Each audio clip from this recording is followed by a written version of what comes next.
The text came at 11:47 on a Tuesday night, while Marcus was asleep in the bedroom we'd shared for 6 years.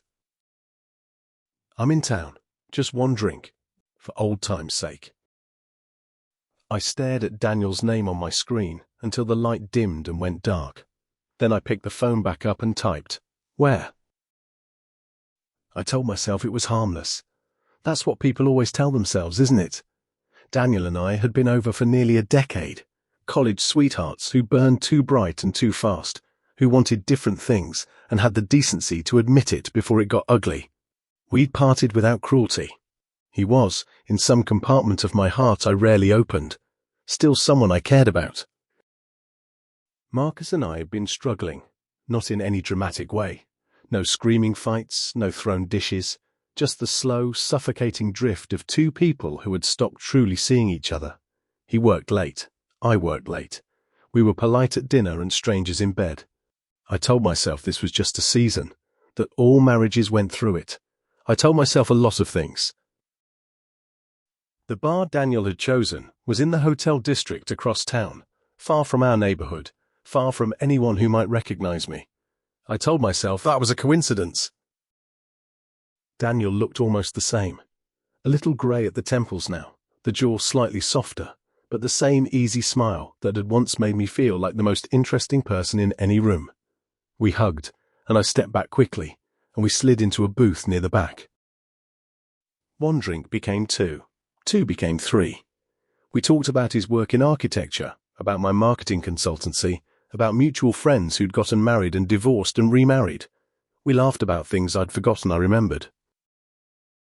I was on my second glass of wine when I felt it, a prickling at the back of my neck, the particular awareness of being watched. I glanced around the bar casually, the way you do when you're pretending you're not looking for anything specific. That's when I saw him. Owen. Owen Marsh, my best friend Claire's husband. He was sitting at the bar, a whiskey glass in front of him, his eyes already moving away from me with the too deliberate casualness of someone caught staring. My stomach dropped. Owen and Claire had been married for 4 years. He was a corporate attorney, quiet and composed in the way that always made me slightly uneasy, the kind of man whose stillness felt less like calm and more like patience. Claire adored him. I had never quite trusted him, and I felt guilty about that because I had no specific reason, just an instinct I'd never been able to name. He was alone, and he had been watching me.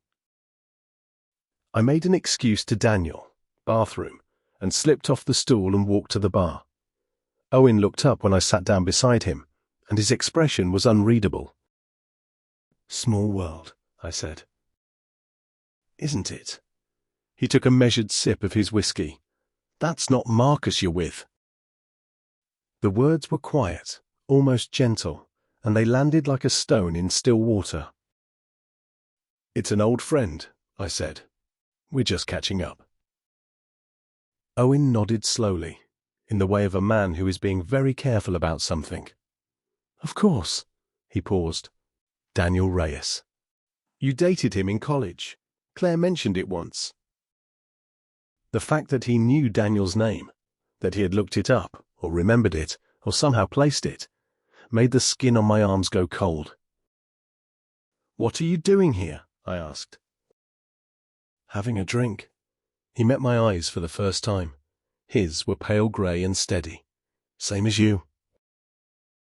We held each other's gaze for a moment that lasted longer than it should have. "I think we should both just go home," I said. "You could," he said, "or..." He let the words sit there. "Or what?" "Or you could join me for one drink, and then we could both go home, and neither of us would have to carry anything heavy." I understood what he was saying. The threat wasn't made with venom. There was no sneer, no satisfaction in it. He was calm about it, the way a person is calm about something they've thought through carefully. He was telling me that what he knew had weight, and that weight could be redistributed, or it could be shared between us quietly, like a secret. My hands were still. I'd spent 3 drinks pretending I wasn't doing something I shouldn't. Sitting across from Owen now, I had no more pretending left. I went back to Daniel. I told him I'd run into someone I knew, that the evening had gotten complicated, that I was sorry, but I needed to cut the night short. He read my face, Daniel always could, and nodded without asking questions. He paid the tab and squeezed my hand briefly at the door and said, "Take care of yourself." Then I walked back to Owen. We sat at the bar for an hour. He ordered me a club soda without asking, which told me he'd been watching long enough to notice I'd slowed down. I didn't comment on it. He talked in the way of someone who was choosing every word precisely. He didn't pretend the situation was something other than what it was. He didn't dress it up as attraction or fate or anything romantic. He said he was unhappy. He said Claire was unhappy too, in her own way, though she hadn't admitted it yet. He said people made choices every day that they didn't fully understand until later. I listened. I watched his profile in the bar mirror, the straight nose, the measured way he turned his glass on the coaster. "You think this makes it even?" I said finally. "If I do what you're suggesting?" "I think it makes it mutual," he said. "That's different." "It's blackmail." He didn't flinch. "It's a proposition. You can decline." "And if I decline?" He looked at me directly. "Then we both go home, and nothing has happened tonight. I'm not a monster." A pause. "But you'd spend a long time wondering." He was right about that. I would spend a long time wondering, not whether he would tell Marcus, but whether I had already made every decision that mattered before I'd even walked into this bar. Whether the text I answered, the lie I told, the faraway bar I'd chosen, whether all of it was already its own answer, rendered before I ever sat across from Owen Marsh. I thought about Marcus. I thought about the specific way he used to look at me in the first year of our marriage, when we were new and still surprised by each other. I thought about how long it had been since he'd looked at me that way, and whether that was something that had been done to us or something we had done to ourselves.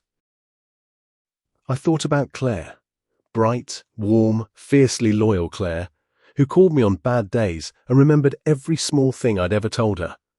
What Owen was doing was a betrayal of her as much as any physical act, the manipulation of it, the cold calculation, and yet she didn't know. She was home right now, probably asleep, unaware that her husband was sitting in a bar, using her best friend's secret as leverage. That thought steadied something in me. "No," I said. Owen was quiet. "I'm not going to do this," I said. "Not because I'm not afraid of what you might do. I am. But because agreeing to this doesn't make me less guilty of the thing I almost did tonight. It just adds to it, and I'm done adding to it." He looked at me for a long moment. Something in his face shifted. Not anger exactly, more like adjustment, a recalculation. "You know what this could cost you," he said. "Yes." My voice was steadier than I expected. "I know." I put my money on the bar, enough to cover my drinks from earlier, and I stood up. "I'm going to tell Claire," I said. "Not about tonight. About what you just tried to do. She deserves to know what kind of man she's married to." The color changed slightly in his face. For the first time that evening, something cracked in that careful composure. "That's your choice," he said finally. "Yes," I said, "it is." I sat in my car for 20 minutes before I drove home. My hands were on the wheel, and I stared at the yellow light of the parking garage, and I let everything that had happened settle into its proper weight. I had gone to that bar to see Daniel. I had done it without telling Marcus. I had done it knowing, on some level, what I was reaching for. Not necessarily Daniel himself, but the version of myself that had existed before this marriage, before the slow silting up of a life shared with someone I'd stopped truly talking to. I had been looking for a feeling I'd lost, and I had gone looking for it in the wrong place, in the wrong way. Nothing physical had happened, but that felt less like innocence and more like luck. I told Marcus everything that weekend, Not in a moment of panic, but after 2 days of sitting with it, deciding that I wanted to be the one to make this choice rather than having it made for me. I told him about the text, about going to the bar, about Owen and what he'd said, and about driving home alone. He was quiet for a long time. Then he said, "Why did you go?" It was the right question.